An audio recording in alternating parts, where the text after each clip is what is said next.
오늘 하나님의 말씀은 요한복음 3장 1절에서부터 7절까지입니다. 다 같이 찾은 줄 알고 읽도록 하겠습니다. 바리새인 중에 니고데모라 하는 사람이 있으니 유대의 관원이라. 그가 밤에 예수께 와서 가로되 라삐여, 우리가 당신은 하나님께로서 오신 선생인 줄 아나이다. 하나님이 함께 하시지 아니하시면 당신 행하시는 이 표적을 아무라도 할 수 없음이니이다. 예수께서 대답하여 가라사대 진실로 진실로 내게 이르노니 사람이 거듭나지 아니하면 하나님 나라를 볼 수 없느니라. 니고데모가 가로되 사람이 늙으면 어떻게 날 수 있삼나이까? 두 번째 모태에 들어갔다가 날 수 있삼나이까? 예수께서 대답하시되 진실로 진실로 내게 이르노니 사람이 물과 성령으로 나지 아니하면 하나님 나라에 들어갈 수 없느니라. 육으로 난 것은 육이요 성령으로 난 것은 영이니 내가 내게 거듭나야겠단 말을 기이 여기지 말라. 아멘. 기도하시겠습니다. 참으로 좋으신 아버지 하나님 감사합니다. 오늘 이 시간 우리가 함께 모여서 이제 요한복음 3장의 말씀을 나가고자 합니다. 이 요한복음 3장의 말씀을 통하여서 정말 우리가 어찌하여야 성령을 우리 마음 가운데 영접할 수 있는지 그 말씀을 깨달을 수 있게 도와주시고 이 말씀을 통해 정말 우리가 성령을 영접하는 놀라운 비밀을 이 시간 이 말씀을 통하여 깨달아 알므로 정말 저희의 마음속에 성령을 영접하고 또한 저희의 마음속에 성령과 동행할 수 있는 그 귀한 은혜를 허락하여 주시옵소서. 이 시간 주께서 함께해 주실 것을 믿사오며 거룩하신 우리 주 예수님의 이름으로 기도하였사옵나이다. 아멘. 오늘은 요한복음 네 번째 시간입니다. 우리가 첫 번째 시간을 통해서 요한복음 개요와 요한복음 1장과 요한복음 2장을 나갔고 오늘은 요한복음 3장을 나갈 시간입니다. 우리가 1장과 2장을 통해서 1장에서는 여러분에게 말씀드렸듯이 요한은 예수님을 하나님 자신으로 보고 있고 그 하나님 자신이 이 땅에 오신 이유를 생명을 주기 위해서였고 그 생명을 주셔야만 했던 이유가 바로 율법을 지키지 못해서 죄인이 되고 사망에 처해졌던 인간들을 은혜와 진리로 값없이 자유하게 하기 위해서 이 땅에 오셨다고 말씀을 드렸습니다. 그리고 나서 세례받는 문제를 통해서 바로 우리를 값없이 자유하게 하는 방법이 세례를 받으심으로 세상의 모든 죄를 넘겨받으시고 예수님께서 우리를 값없이 자유하게 하셨다. 그리고 나다니엘의 이야기를 통해서 누구든지 선입견을 버리고 예수님을 마음에 받아들이기만 한다면 하늘로 올라가는 사다리를 예비해 줄 것이다 라는 것이 1장의 서론이었어요. 그리고 2장으로 와서는 이제 두 집에 대한 이야기를 했죠. 하나님의 성전과 가나안 혼인집을 얘기를 통해서 예수님이 계신 마음과 하나님이 계시지 않는 마음의 차이. 그래서 예수님이 계신 곳에는 기쁨이 끊어질 것 같은 환경 속에서 예수님이 계심으로 기쁨이 이어지고 생명이 이어지고 같이 잔치를 벌이고 계속해서 기쁨을 이어갈 수 있었지만 하나님이 계시지 않았던 성전에는 도리어 그곳에 돈 바꾸는 자와 짐승들이 자리를 잡고 앉아서 더럽히고 냄새 피우고 소란스럽게 하고 있었다는 것을 이 말씀을 드렸습니다. 그래서 하나님이 계시지 않는 곳에는 사단이 주인이 된다라고 여러분에게 말씀을 드렸고요. 이제 오늘 3장을 통해서는 이제 어찌하면 그 예수님을 마음에 모실 수 있는가, 이것에 대한 내용이 바로 3장에 대한 이야기입니다. 우리가 보면 바리새인 중에 니고데모라는 사람이 있다라고 3장 1절에 시작합니다. 그런데 여러분들이 바리새인이라는 이야기를 많이 들어는 보셨을 거예요. 근데 사실 바리새인 그러면 이 바리새인이 어떤 종류의 사람인지 잘 모르는 경우들이 많습니다. 근데 여러분이 오늘날 그 교회의 어떤 제도하고 여러분 쉽게 이해를 시켜서 설명을 드리자면 기독교 안에는 여러분 알다시피 장로교도 있고 감리교도 있고 뭐 성결교도 있고 뭐 침례교도 있고 세례를 주로 위주로 하는 여러 가지 교파가 있지 않습니까? 그것처럼 유대교 안에서도 여러 가지 교파가 있습니다. 그러니까 지금 여러분 성경을 읽다 보면 제일 많은 게 한 90% 정도가 해당하는 바리새파예요.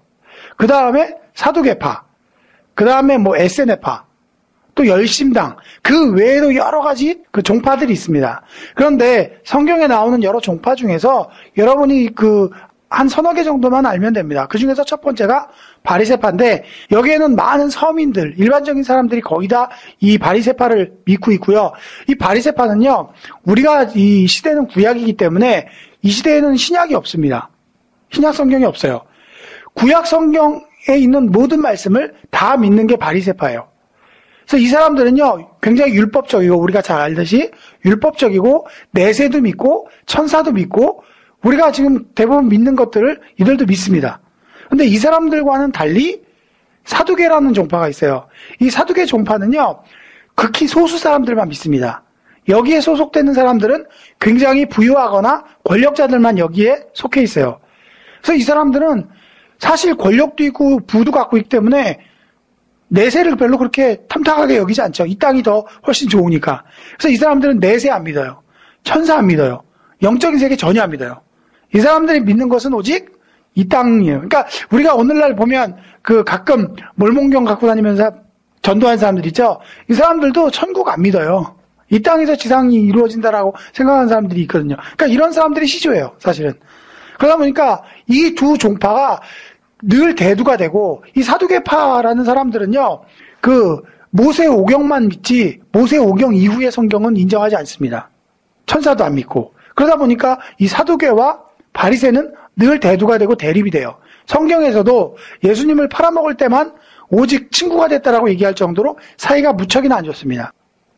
그런데 이 사람이 바리새인이라고 얘기하죠. 바리새인이었던 그 니고데모란 이름 뜻은 백성의 승리자라는 뜻이에요. 그런데 이 사람이 유대의 관원이라고 얘기하는데, 여러분들은 관원 이러면 그냥 공무원일 것이라고 생각을 할 거예요. 근데 관원이라는 말은요, 정확히 얘기하면 사내들인 공의회 회원이에요. 사내들인 공의회 회원은 72명으로 구성되어 있습니다. 이거는요, 오늘날의 국회의원과 또 검찰의 기능을 함께 가지고 있어요. 그러니까 사람 하나 죽이고 살리는 거는 이 사람들에겐 쉬운 일일 수도 있는 겁니다. 그러니까 굉장히 높은 신분의 사람이었던 거죠.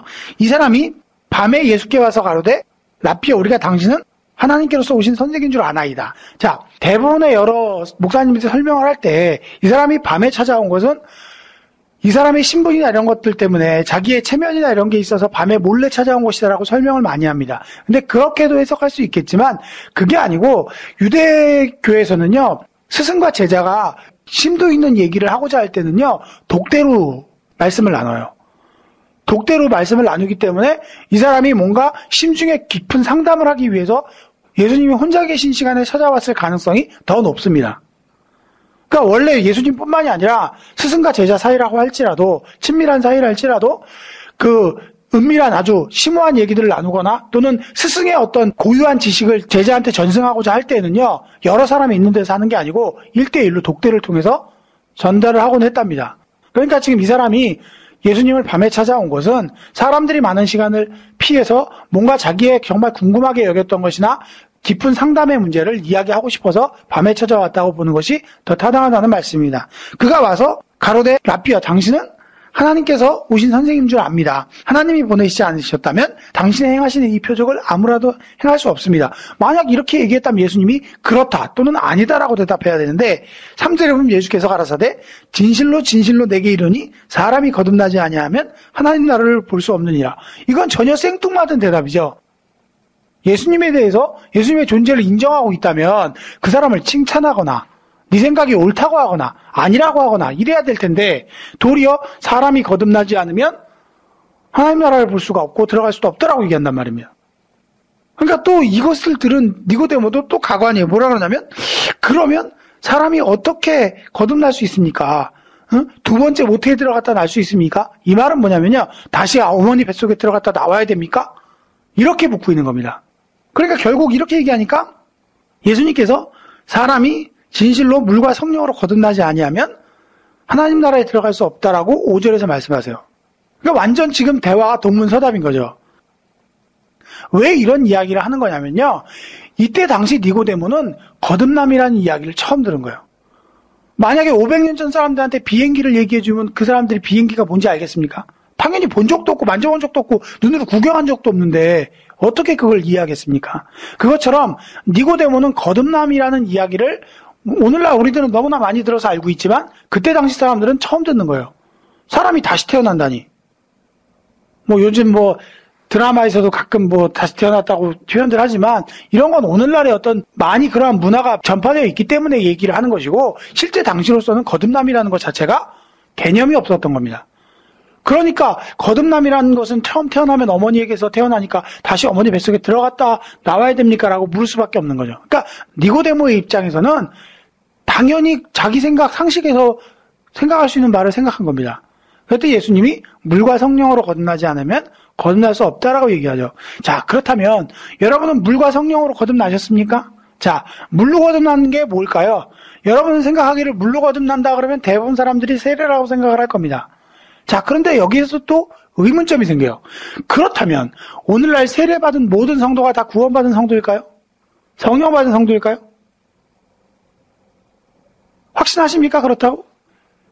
그렇지 않을 수도 있겠죠. 그렇기 때문에 오늘날 이 물로 거듭난다는 의미가 무엇인지 정확히 알아야 됩니다. 여러분들은 먼저 그 세례를 받기 이전에 사실 아무런 생각 없이 교회 나오자마자 세례 받는 거 아니지 않습니까? 교회 나와서 우리가 오늘날에도 뭐 교파마다 다르긴 합니다만 6개월 정도 교회를 나오다 보면 학습을 받게 되고 또 1년 정도 다니게 되면 세례를 받게 됩니다. 그런데 사실 우리가 세례를 받기 이전에 사실 교회에서 설교나 말씀을 통해서 예수님께서 내 죄를 다 지고 가셨다는 사실을 말씀으로 듣게 돼요. 그리고 그것을 믿었을 때 세례를 받습니다. 근데 사실 그것을 믿느냐 안 믿느냐는 또 별개의 문제이기도 합니다. 왜냐하면 믿고 받을 수도 있고 안 믿고 받을 수도 있기 때문에요. 성경에서 이야기하고자 하는 바도 물이라는 게 단순히 여러분 세례 받듯이 세례를 받거나 침례를 받는 행위만을 이야기하는 것이 아니에요. 성경에 보면 에베소서 5장 26절로 한번 가봅시다. 에베소서 5장 26절에 가보면 이렇게 기록되어 있습니다. 이는 곧 물로 씻어 말씀으로 깨끗게 하사 거룩하게 하시고. 자, 여기서 보면 이는 물로 씻어 말씀으로 깨끗게 했다라고 얘기하죠. 여기서 물로 씻어 말씀으로 깨끗하게 했다는 말은 물과 말씀을 동일한 입장에서 보고 있는 거예요. 결국 물이 가진 속성 중에서 가장 대표적인 속성이 뭐예요? 씻는 역할을 하죠. 물이 가진 속성 중에서 씻는 역할을 하듯 말씀이 가진 속성 중에서 한 가지 뭐냐면 우리의 죄를 씻는 역할을 합니다. 결국 이 말은 물로 씻어 말씀으로 깨끗하게 했다는 얘기는 예수께서 우리 죄를 사하셨다는 사실을 말씀으로 듣고 그 말씀을 믿게 되었을 때 우리가 그 말씀을 통해서 죄사함을 얻게 된다는, 다시 얘기하면 깨끗함을 얻게 된다는 이야기인 겁니다. 그러니까 결국은 세례를 받기 이전에 세례를 받는 어떤 여러 가지 의식적인 요소만이 아니고 먼저 마음에 말씀을 통해서 우리 죄가 씻겼다라는 믿음이 들어와야 한다는 거예요. 그게 바로 물로 거듭난다는 의미인 거예요. 그러니까 결국 여러분이 구원받고 거듭나는 기준은요, 예수님께서 이뤄놓으신 일들을 성경에 기록해놨고 그걸 통해서 우리 죄가 씻겼다는 말씀이 있기 때문에 우리가 그 말씀을 의지해서 세례를 받는 거예요. 근데 어떤 사람들은 이 말씀을 의지해서 세례를 받지 않는 거죠. 그러니까 예수님이 내 죄를 사하셨다는 것을 믿지 못하고 세례 받을 수 있어요. 그냥 행사로. 그런 경우는 물로 거듭났다고 볼 수 없습니다. 물로 거듭나기 위해서 먼저 예수님을 통해서 내 죄가 다 사해졌다는 말씀을 듣고 그것을 마음에 믿어 그 다음에 세례를 받는 행위가 있어야 돼요. 여러분, 성령으로 거듭나야 된다는 얘기는 참 많이 있습니다. 교회 가면 성령 받으라는 얘기도 많이 하고, 근데 문제는 구체적으로 성령을 어떻게 해야 받는지를 가르쳐주지 않는다는 거예요. 그래서 제가 여러 사람한테 성령을 어떻게 받습니까? 물어보면 대부분 사람들이 대답하는 가장 많은 내용이 뭐냐면 회개하고 기도하고 두 가지예요. 이렇게 얘기를 많이 하는 이유는 뭘까요? 마가다락방에서 성도들이 기도하다가 성령을 영접했다라고 생각을 하기 때문입니다. 그런데 우리가 더 중요하게 생각해 봐야 될 것은 예수님께서 마가다락방에서 기도하라고 얘기하셨던가요? 아니죠. 너희는 몇 날이 못 되어 성령을 받을 테니 기다리라고 얘기했어요. 기도한 것은 그들이 하나님 앞에 그냥 기도한 것이지 기도 때문에 성령이 온 게 아니고 성령은 약속을 따라온 겁니다.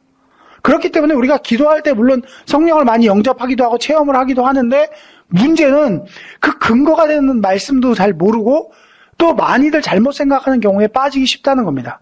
왜냐하면 어떤 뜨거움이 온다거나 뭐 방언을 말한다거나 이러면 성령 받은 걸로 착각하는 경우들이 굉장히 많아요. 그러다 보니까 이 성령을 받았다는 기준들이 애매모호한 겁니다. 그래서 오늘 여러분에게 성령을 어떻게 받는지에 대한 그 정확한 근거를 말씀을 드리고자 합니다. 사도행전 2장 38절로 여러분 한번 찾아보도록 합시다. 사도행전 2장 38절에 가보면 뭐라고 기록되어 있냐면 베드로가 가로되 너희가 회개하여 각각 예수 그리스도의 이름으로 세례를 받고 죄사함을 얻으라. 그리하면 성령을 선물로 받으리니라고 기록되어 있습니다. 자, 여기에는요, 우리가 생각했듯이 여기도 회개가 있지 않느냐라고 생각할 텐데 그렇지 않습니다. 자세히 들여다보면 베드로가 가로되 너희가 회개하여 각각 예수 그리스도의 이름으로 뭘 받으래요? 세례를 받으라고 하죠. 이게 바로 물로 거듭남이에요. 그래서 세례에 대한 이야기를 하고 있죠. 그런데 여기에 세례를 받고 다음에 뭐가 나와요? 죄사함을 받으라는 얘기죠. 문제는 그거예요.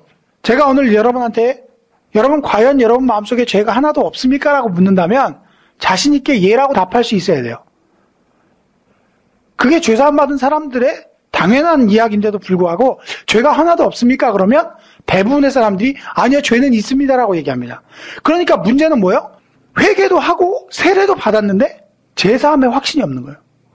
죄사함의 확신이 없는데 성령이 어떻게 그 속에 들어갈 수 있느냐는 얘기예요. 성경에서는 우리가 죄사함을 받게 됐을 때 그때 비로소 성령이 우리 속에 선물로 주어진다라고 얘기합니다. 그런데 오늘날 대부분의 사람들이 이 죄에서 자유함을 누리지 못해요. 왜냐하면 예수님께서 우리 죄를 지고 가신 건데 내가 또 죄를 지니까 이 죄가 여전히 내게 남아있다라고 생각하는 겁니다. 근데 참 아이러니하게도 자, 예수님은 이미 2000년 전에 우리 죄를 지고 가셨잖아요. 그죠? 그럼 그때 시점에서는 이미 우리가 태어나기 이전이란 말입니다. 우리는 지금 과거로 여기고 있는 태어나서 지금까지 살아오면서 지은 죄는 예수 믿게 되면 다 넘겼다고 생각해요. 그런데 예수 믿고 나서 나머지 우리가 살아가면서 짓는 죄는 아직 남아있다라고 생각한다는 겁니다.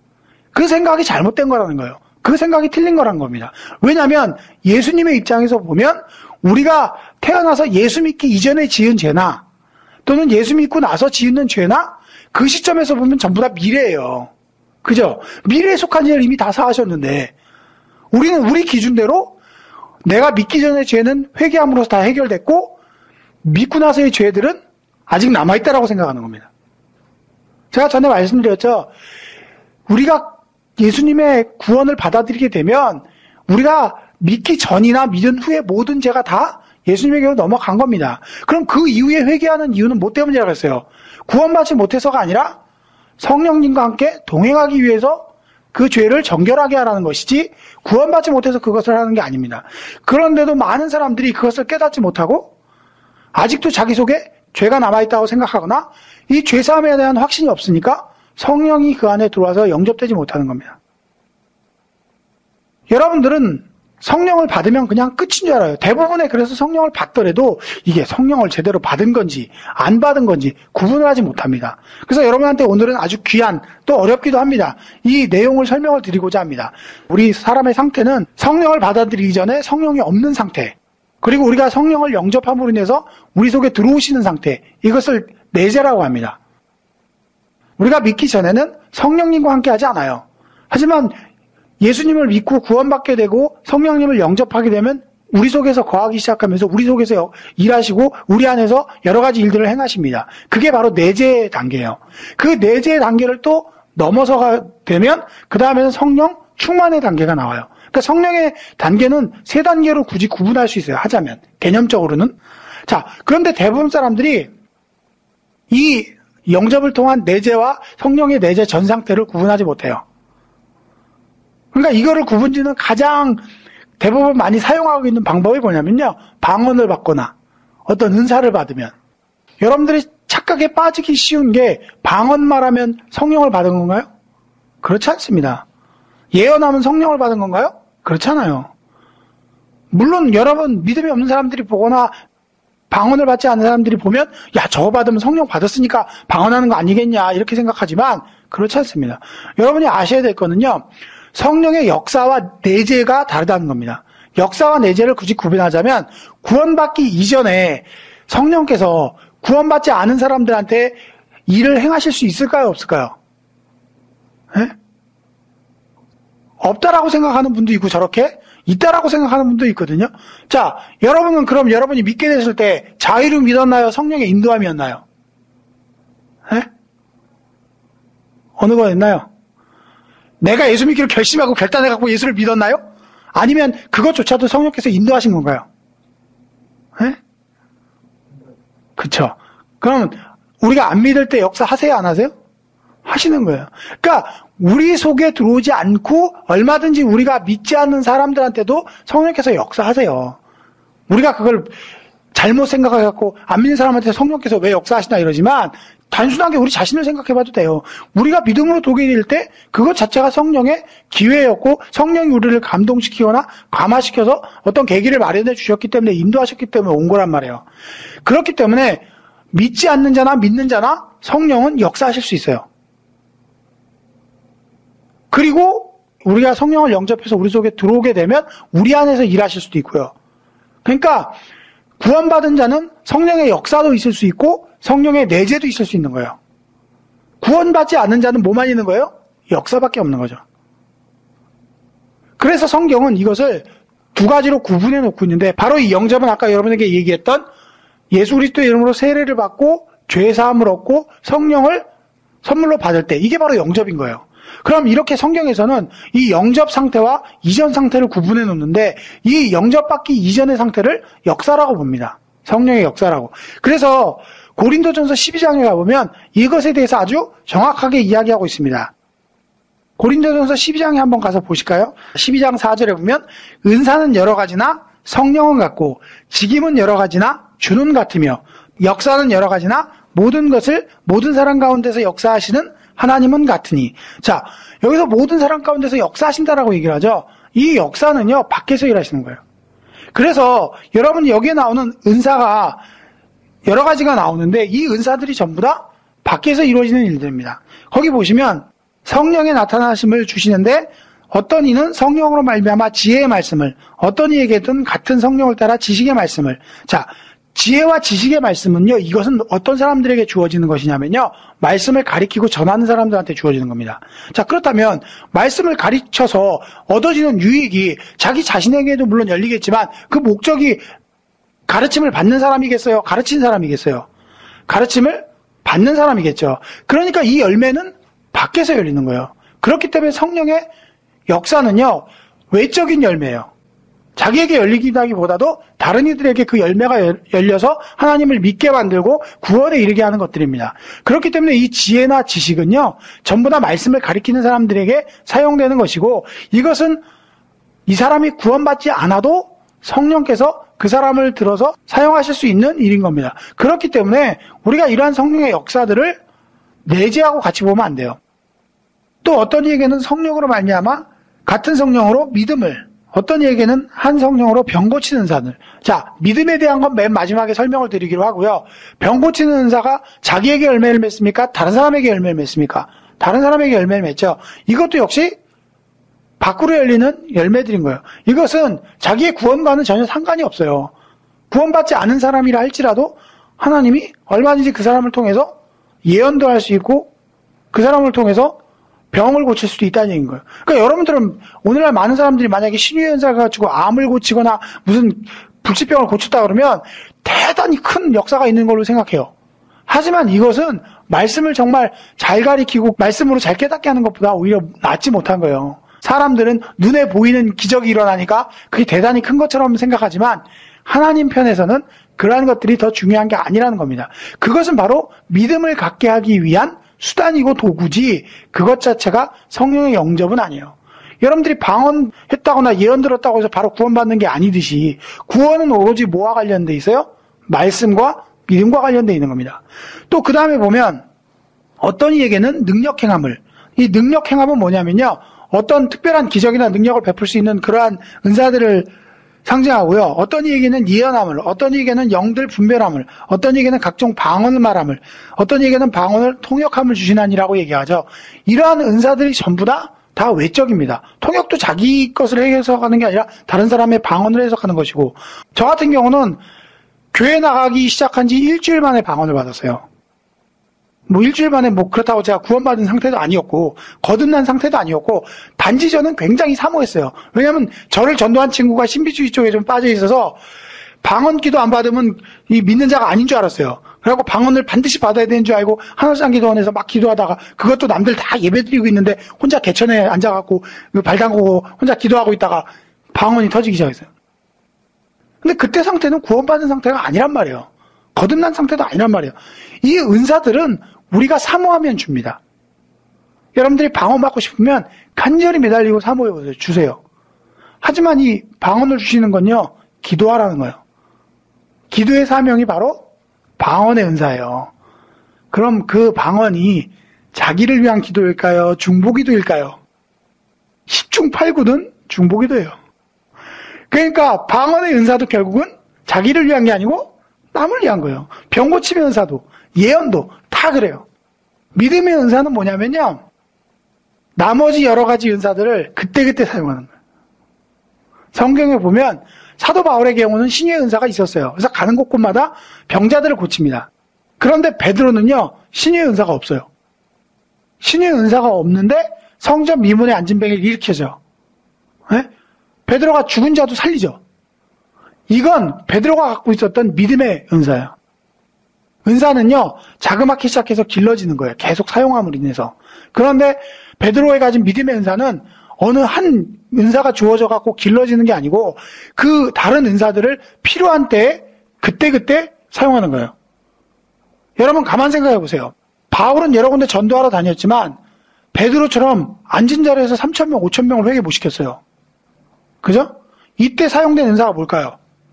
지혜와 지식의 은사였던 거예요. 이때 사용했던 거예요. 뻥 하고. 또 사도 바울은 가는 곳곳마다 병을 고쳤지만 베드로는 성전 미문에 앉은 병이 하나 고친 것밖에 기록이 없어요.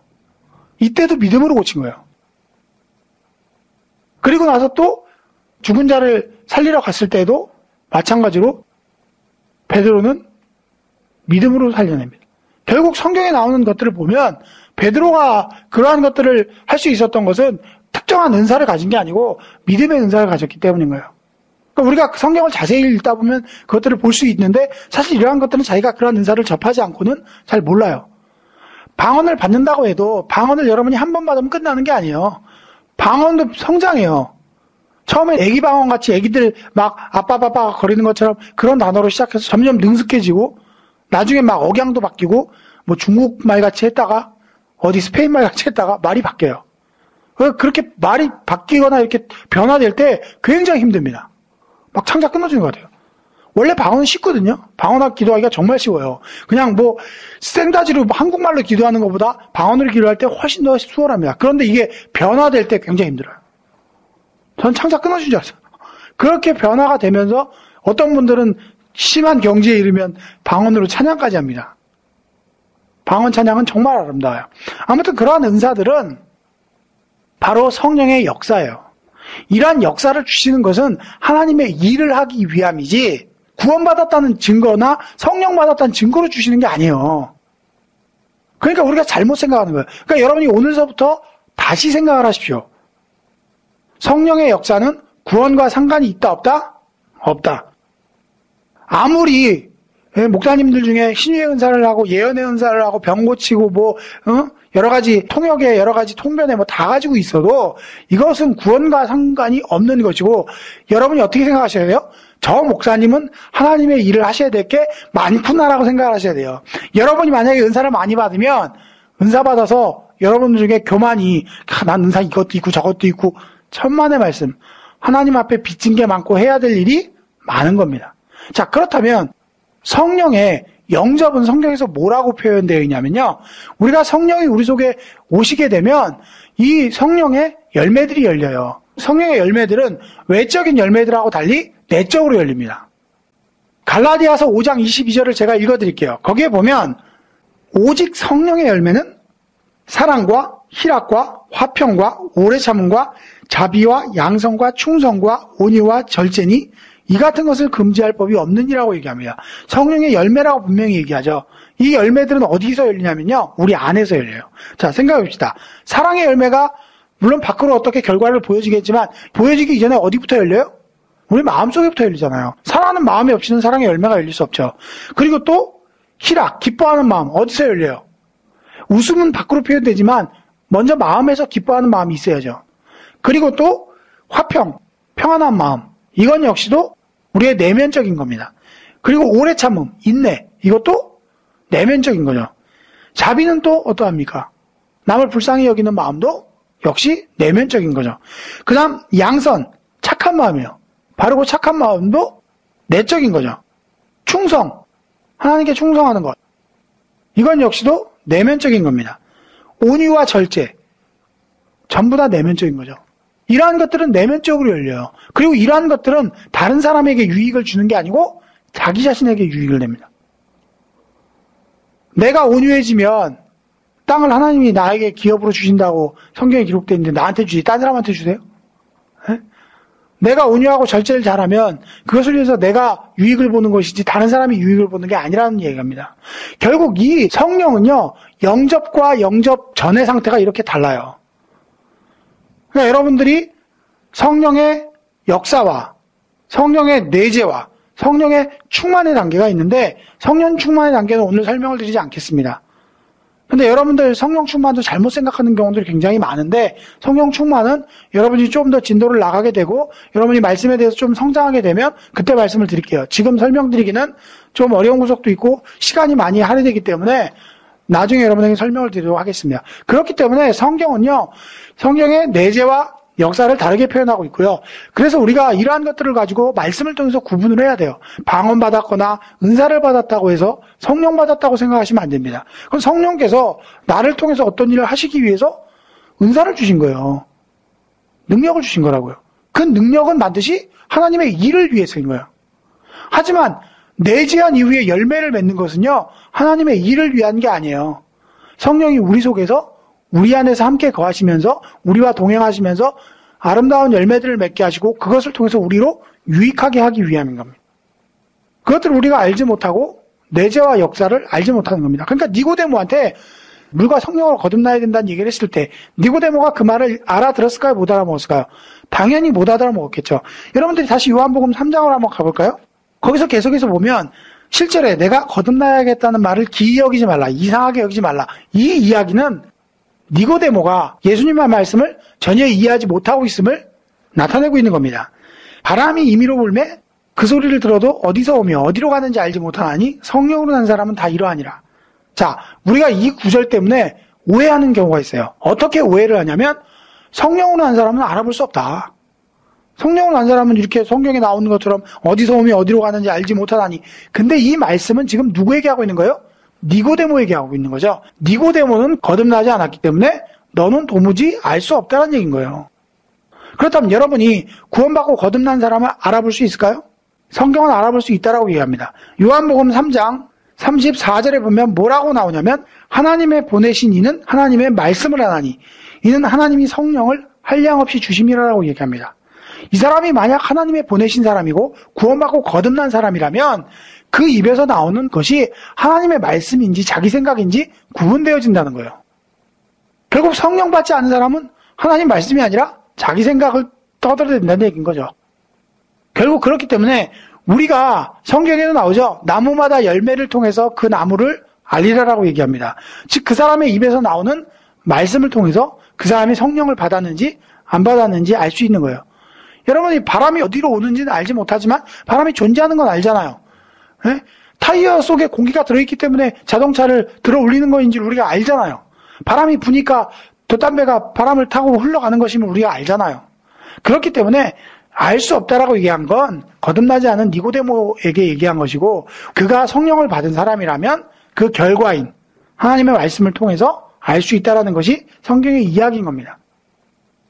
그래서 요한은요, 오늘 3장을 통해서 이야기하고자 하는 내용은 뭐냐면 1장과 2장을 통해서 2장에서는 예수님이 계신 마음과 계시지 않는 마음을 얘기했어요.